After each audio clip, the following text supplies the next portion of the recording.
Hello, everyone. My name's Emily, and for today, I'm going to be talking about why mental illness needs to be talked about at schools and maybe even a class for mental illness. So, have you ever saw somebody that was down or upset or crying, isolating themselves? Those are all the first steps, a sign that somebody has mental illness.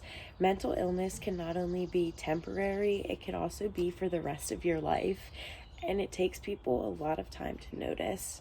For example, I'm somebody who suffers from mental illness, and that's why I chose this as my topic, because I did not know that I suffered from a mental illness until I got to college. So I went 19 years of my life without knowing, and then in college it finally hit me when I started to do more research.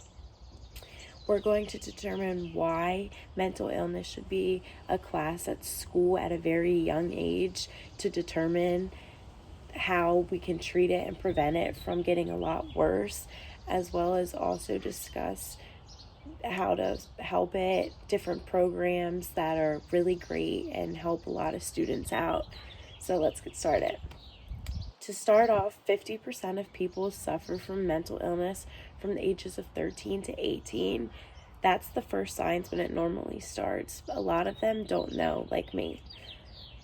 The National Alliance of Mental Illness is a great company who goes around providing teachers with workshops and training so that they are more educated and they know when a student's not feeling right, or they know how to treat a student who's not feeling right before it turns into suicide or something awful. They also provide workshops for students aside from teachers, and in these workshops, they talk about what to do when you're feeling sad or ways to stay feeling good, and I'll talk about those in a little as well. But this program also gives free services of therapy just so that families don't have to pay a fortune to get their child therapy, and it's provided within the school as well.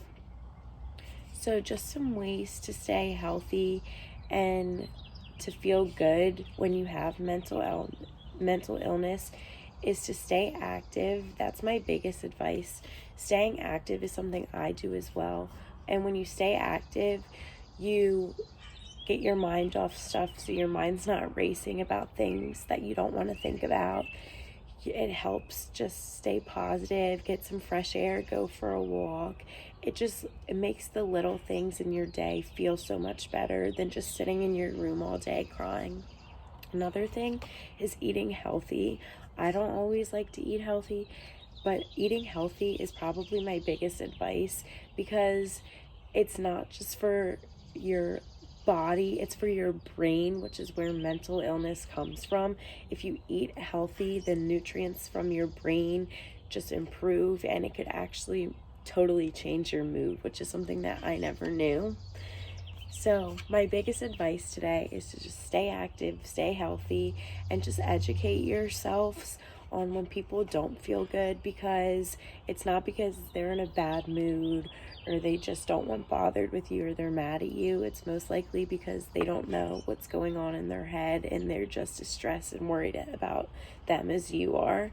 So I hope what we took out from this today is just why mental illness is really important and should be brought about at every school, as well as just knowing the signs of mental illness and how we can help our friends or family or anyone who suffers from it.